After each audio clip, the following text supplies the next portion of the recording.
idea of the fluffy movie? Where'd that come from? Well, everything that I've done over the years with all my specials has always been fluffy oriented, you know. So it's like the first special I did was hot and fluffy. Second one was I'm not fat, I'm fluffy. Third one was Aloha Fluffy. So naturally, the guy gets a movie, and what's he gonna call it? The fluffy movie. So yeah, that's where that whole thing came from. Were there any particular surprises that happened while you were on tour? There's always surprises, whether somebody's passing out in the front row or somebody's having a situation where there's drama. Sometimes people check their messages and they gotta run out of the theater and like, what the hell happened? Like somebody's breaking in their house or something's going on with their phone. Let's see, we've had people jump on the stage. What happened with that? Well, a few years ago, there was that whole SARS epidemic that broke out. Yeah. And a week later, I'm on stage and some guy jumps on the stage wearing one of those, what do they call them, like the swine flu mask? Oh, yeah. You know, the ones you see sometimes people on the planes wearing? Yeah. And he's just walking towards me. Security didn't stop him. And one of my guys had to come out and freaking like, hey, and they wound up arresting the dude. So, yeah. I still don't know what the hell he wanted. I don't know, maybe a kiss or something. Who knows? So is this movie a collection of all your tours or just this particular tour that you're doing right now? No, this movie is actually, it's one concert that we shot in February. And it's about an hour and a half long, and there's a little mini film attached to the front of it. So that tells the story of why I became a comedian.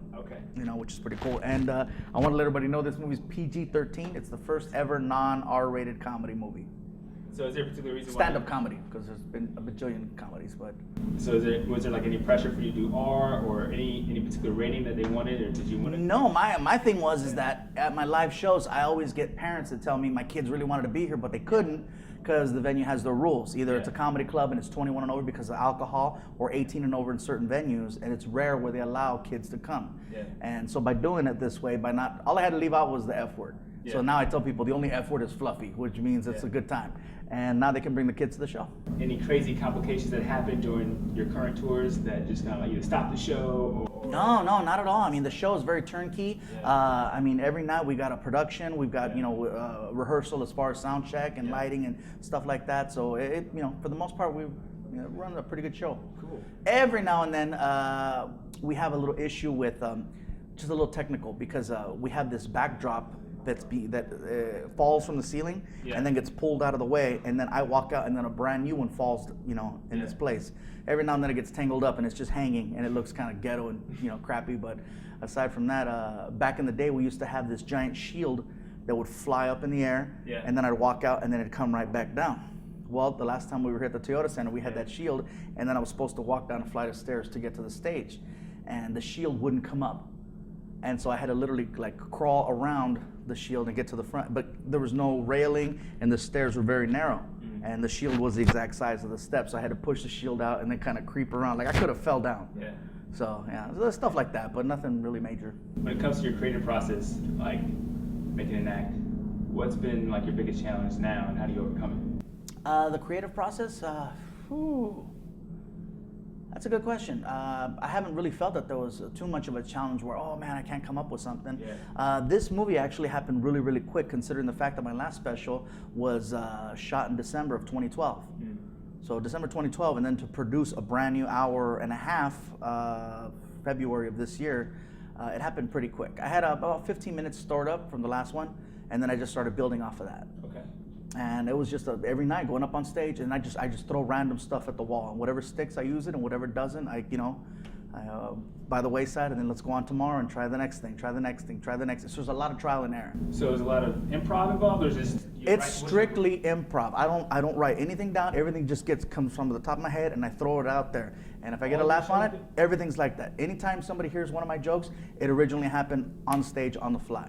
I cannot sit off stage and write something down and go, all right, let me just try this tonight. For real? For real. I'll take a story or something that happened to me during the day and take whatever happened and then just talk about my day on stage. So that's how I get the material. Stuff happens to me, I go up there, I throw it out there, and like I said, if it's funny, cool. If it's not, then you know what, if I still think there's something funny about it, I'll try it again the next day, and I'll tweak it a little bit and do a little embellishing here, or add an extra character or something there to kind of sell the story. Okay, so then how did that happen? And like, did anyone try to encourage you to write? Did you just feel like? I'm lazy when it comes to getting a piece of paper and a pen and trying to write this down and be structured. My biggest problem is I hate being structured. Because I feel like when you structure yourself, you're not giving your brain the freedom to just go out there and create and throw stuff out. when I was in high school, I had a tough time with that. I was really bad in English and all my classes as far as writing stuff. For some reason, I just had problems doing that. Even to this day, I still have issues. Like, even to fill out a contract, I'm like, I don't want to fill this out. I hand it to my manager. Here, you fill this out. They're asking for a date and social and stuff like that. I don't know. But I took a class in high school, a speech class. And I got a lot of extra credit every time I get up on, not on stage, but in front of the class to speak, I'd get points. And so at the end of the year, I could have passed the class 4 times with an A, because every day I was getting up in front of people and I just tell random stories. And so I learned, if you just talk, eventually something's gonna fly. Is there any particular piece of advice that you learned when you were younger that inspires how you do comedy today? Best piece of advice I've ever got was to work clean. Work clean meaning you don't have to cuss throughout your whole show in order to get your point across. If you work clean, when you get the opportunity to do a TV show, for example, The Tonight Show or Kimmel or Conan or one of those shows, you don't have to edit your material for TV. You're already TV friendly. So basically all you got to worry about is cutting your material down to 4.5 minutes and then presenting that. But you don't got to worry about, oh man, but this is where I dropped the F-bomb, or this is where I say this or they say that. It's different when I say shoot. What the freak. You know what I mean? And so it's like, when they told me, hey man, you're likable on stage, you don't gotta cuss, trust me. Because in the beginning, I was super dirty. It was all about cartoons having sex. It was Marvin the Martian banging Bugs Bunny, and that was my whole show. Just, oh my modulator. Hysterical, but you couldn't do that on The Tonight Show. And so I learned, just stop being dirty. Was there a particular person who told you that? Yes, a comedian named Joey Medina. Okay. Google him. You'll find he's got a Wikipedia and all that good stuff. And you're just like, and then you just realize, I should do this. You know what? Anytime somebody gives me advice, I really think about it, and if it makes a lot of sense, then I'll apply it. If I think it's someone just talking out of their butt, then I'm like, all right, cool, thank you. If Gabriel Iglesias was not doing comedy today, what would he be doing right now? That's a good question. I would have either been a school teacher or I would have stayed at my job selling cell phones, because I was pretty good at selling phones. Okay. I was selling them back in the day when it was hard to sell phones. Like now you can walk in and get a little Metro or something for a couple bucks, and you don't got to pass a credit check. There's none of that. Back when I was selling phones, you had to leave like a $500 deposit. You had to have a 600 plus credit score, and you'd have to buy one of these great big brick phones, like that was probably the size of like 9 iPhones. And then every time you put it up to your head, I mean, you could feel like having a microwave to the side of your head, like you could feel the cancer just growing. So what class would you teach then if you wanted to teach? I would probably teach elementary or middle school. So it'd be a little bit of everything. More I'd say more so elementary, just because they said that I took a class called exploratory teaching, and I was really good at getting the kids' attention. And they say that's half the battle right there. If you can get their attention, then you could teach them. But if they're not even listening to you, then what's the point? Is that your philosophy on comedy right now? Do you love like speaking to kids, and you feel like that's the way you go about it, or just kind of whatever? I think now the more kids see me, the more they realize, oh shoot, okay, they a lot of them especially relate, especially inner city, because they see, oh man, this guy he didn't come from a great background of like, he was primed for success. I mean, I live in the ghetto. I didn't grow up ghetto, but I lived in a ghetto. Single parent, broken home, welfare, Section 8, Mexican. I was chubby, had really bad teeth. I mean, you name it. I was not made for the business that I'm in right now. But it worked out. I was persistent.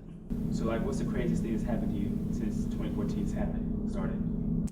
Let's see, this year, man, the craziest thing that's happened, first of all, getting the chance to do a movie. Working with Marlon Wayans was very, very interesting. Yes, that movie was insane to work with him, because he's very free when it comes to being creative, and he says, just go for it. And so, to wind up on Marlon's back with my fingers in his mouth at one point, that was pretty crazy. That's something they didn't show in the movie. I thought they would. I thought it was pretty funny, but no. Are you looking to get into more movies now with Magic Mike and all those things coming up?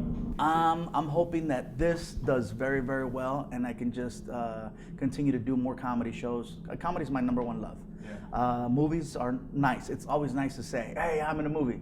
There's a lot of work, man. You got people yelling at you all day. You got to memorize the script so they can change the material on you in the last 2 minutes. You got a director yelling at you. Then you got to go out there and freaking go all over the country to try to promote and get the movie out there and everything. And it's a lot of work. So I give a lot of credit to actors. This is fun. I can do this all day.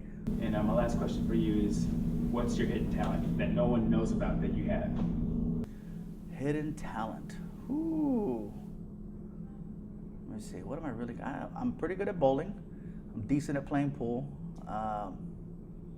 Joe, what am I really good at? Poker, memory. faces. You're good at faces because you pick someone out from the crowd. Like, oh yeah, I saw you with so and so. Never thought about that one.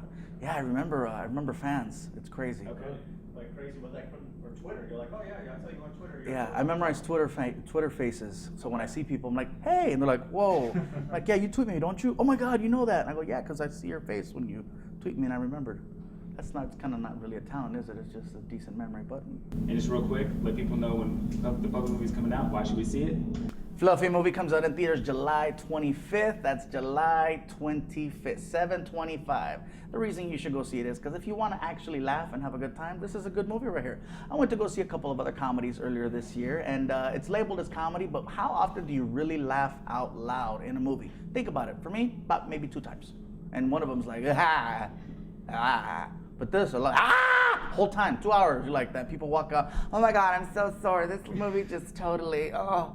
Like if it was in 3D, I would have been like damaged. That's how funny it was. So 7/25, check it out, you guys, the Fluffy movie.